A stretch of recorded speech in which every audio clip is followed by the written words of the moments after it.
গ্রামে বেড়াতে গিয়ে আপনাদের সাথে যদি গ্রামের পরিবেশটি শেয়ার না করি তাহলে কি হয়। আর মাটির চুলায় রান্না করবো আজকে। মাটির চুলায় কি রান্না করলাম আর সারাদিন কি করেছি আমরা। আজকে যেহেতু আমাদের গ্রামের শেষ দিন, শেষ দিনটা আমাদের কিভাবে কাটলো সব কিছু নিয়ে থাকবে আমার আজকের ব্লগ। হ্যালো এভরিওয়ান, আসসালামু আলাইকুম। সবাই কেমন আছেন? আমি তাসমিন মাম্মাম ব্লগ থেকে স্মৃতি বলছি। আপনাদের সাথে আর একটা নতুন ব্লগ নিয়ে চলে আসলাম। তো কে কোথা থেকে আমার ব্লগটা দেখছেন অবশ্যই আগে কমেন্ট করে জানান। আমি যেহেতু আমার আন্টির বাসায় বেড়াতে আসছি, তো আজকেই কিন্তু আন্টির বাসায় আমাদের শেষ দিন, মানে আজকে বিকেলে আমরা চলে যাব। তো আজকে কিন্তু এখানে ভরপুর রান্নাবান্না চলছে। আর আমি তো কালকে এসে আন্টিকে বলে দিয়েছিলাম যে আজকে যাতে যা রান্না করবে সব কিছু যাতে মাটির চুলায় রান্না করা হয়। তাই আমার কথা মতো আন্টি কিন্তু আজকে সকাল থেকে মাটির চুলায় রান্নাবান্না শুরু করে দিয়েছে। সবার আগে আজকে গরুর মাংসটা বসে দিয়েছিল আন্টি। আমি তো আন্টিকে বললাম তুমি উঠে যাও, আমি একটু মাটির চুলায় বসে রান্নাবান্নাটা করি। মানে আমার কাছে না মাটির চুলায় রান্না করতে অনেক ভালো লাগে। কিছুক্ষণ বসার পরই তো অবস্থা একদম শেষ হয়ে যায়, মানে এত গরম লাগছিল। আর এর মধ্যে আমি চুলায় বসে রান্না করছি আর আপনাদের ভাইয়া জানালার সামনে এসে আমার সাথে কথা বলছিল। আর এদিক দিয়ে দেখেন দুইটা আমও গাছের থেকে পড়ে একদম ফেটে যায়। সেই আমগুলো আপনাদের ভাই আবার আমার হাতে দিল, বলছিল যে আজকে এই আমগুলো আর অন্য যে আমগুলো আছে সেগুলো দিয়ে ভর্তা বানাইও। এমনিতেও কিন্তু দুপুরবেলা ভর্তা খেতে অনেক ভালো লাগে, বিশেষ করে টকটা কিন্তু একটু বেশিই ভালো লাগে। যাই হোক, এদিকে আবার আম্মু এখন বসে যায় রান্না করতে। আমি যেহেতু আজকে তেমন কিছুই রান্না বান্না করি নেই, মানে আন্টি আমাকে কিছুই রান্না করতে দিবে না, কোনো কাজ করতেই দিচ্ছিল না। আম্মু আবার এর মধ্যে দেখি চিকেন রোস্ট রান্না শুরু করে দিয়েছে। তা আমি আবার এদিকে একটু ভিডিও করে নিলাম। আর এখানে আন্টি কালকে আপনাদের ভাইয়া যেহেতু আসবে সেজন্য আন্টির যে পালা মুরগি আছে সে একটা মুরগি নিয়ে কেটে বেছে একদম রেখে দিয়েছিল।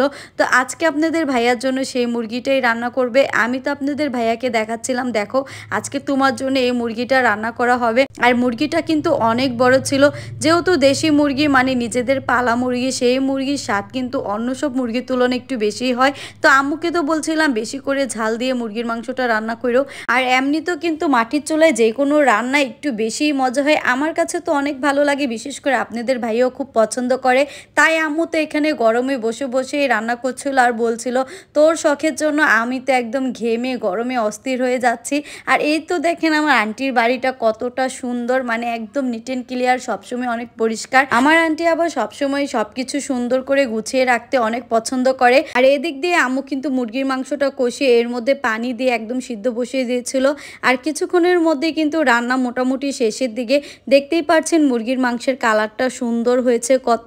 আর এখন যেহেতু আম্মু বাকি রান্নাগুলো করবে, এর ফাঁকে আমি আপনাদের ভাইয়াকে এখানে নাস্তা দিতে চলে আসি। আন্টি তো এখানে ফল টল কেটে দিয়েছিল দুপুরে। আর একটু পর যেহেতু আম ভর্তা করা হবে তাই মনে করেছিল তার আগে ফলগুলাই খেয়ে নেক। আর এর ফাঁকে কিন্তু আম ভর্তা বানানো শুরু হয়ে যায়। আন্টি তো এখানে আমগুলো জুড়ি করে নিচ্ছিল, মানে সবাই মিলে একে এক ধরনের কাজ করছিল। আর আমার কাজ যেহেতু ছিল ভিডিও করা, আমি তো সবাই কি কাজ করছে সবগুলো ক্যাপচার করছিলাম। যাই হোক, এখানে কিন্তু আমার বোন খুব মজা করে আম ভর্তা মাখায়। আর আম ভর্তা খেয়ে এখন আমরা চলে আসি গোসল করতে। আজকে কোনো নদীতে গোসল করব না বা পুকুরে গোসল করব না, আজকে তো আমরা চাপকলে চাপিয়ে গোসল করব। আর চাপকলের পানি এত পরিমাণ ঠান্ডা ছিল যে গোসল করতে অনেক ভালো লেগেছিল গরমের মধ্যে। তারপর দুপুরের সময় হয়ে যায় আর এখন আমাদের দুপুরের খাবারগুলো সব দিয়ে দিয়েছিল। তো আজকে আন্টি এখানে কি রান্না করেছে সব কিছুই তো আপনারা দেখতে পেলেন।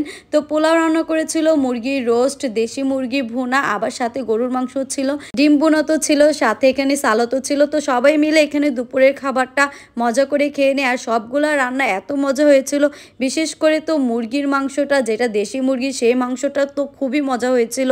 আপনাদের ভাইয়া তো শুধু দেশি মুরগি দিয়ে আজকে ভাতটা খেয়েছে, অনেক মজা করে খেয়েছে। আর খাওয়ার পর এখানে দইও দেওয়া হয় আমাদেরকে। তো খাওয়া দাওয়া শেষ করে আমরা যেহেতু বিকেলবেলায় বাসায় চলে যাব, তাই আন্টি তার বাগান থেকে আমাদেরকে কিছু পুঁই শাক তুলে দিচ্ছিল। এদিকে তো আন্টির বাগানে মাশাআল্লাহ খুব সুন্দর পুঁই শাক হয়েছে। আর এই পুঁই শাকগুলো খেতে এতটাই মজা যে কি বলবো। এজন্য আমিও বাসার জন্য কিছু পুঁই শাক নিয়ে নিলাম। এখানে তো অনেকগুলা শাক ছিল আর সাথে কিন্তু আমরা হেঁচি শাকও নিয়েছি। আর আমার কাছে তো নিজের হাতে লাগানো সব শাকসবজি একটু বেশিই পছন্দ। আন্টি আবার সবকিছু এখানে সুন্দর করে আমাকে প্যাকেট করে দিচ্ছিল। আমার আন্টি আবার আমাকে অনেক কিছুই দিয়ে দেয়, মানে মার পর কেউ যদি ভালোবেসে থাকে সেটা হলো আন্টিরা। আমার আন্টিরা আমাদেরকে অনেক ভালোবাসে, সবসময় অনেক আদর করে। আমাদেরও সেই ছোটবেলা থেকে আমার আন্টিদের সাথে খুবই সুন্দর সম্পর্ক আমাদের সবার। এদিকে যেহেতু আমরা এখন চলে যাব, আমার বোনগুলা তো খুবই কষ্ট পাচ্ছিল, যেহেতু 2টা দিন একসাথে ছিলাম, অনেক মজা করেছি। তো এদিকে সবার থেকে বিদায় নিয়ে এখন আমরা বাসায় চলে যাব। আমার আজকের ভিডিওটা একটু বেশি বড় হয়ে গিয়েছে, হয়তো বা আপনাদের একটু কষ্টই বেশি দিয়ে ফেলেছি এতক্ষণ ধৈর্য ধরে দেখার জন্য। এতক্ষণ পর্যন্ত যারা ভিডিওটা দেখেছেন তাদের সবাইকে অনেক অনেক ধন্যবাদ। সবাই ভালো থাকবেন। আল্লাহ হাফেজ।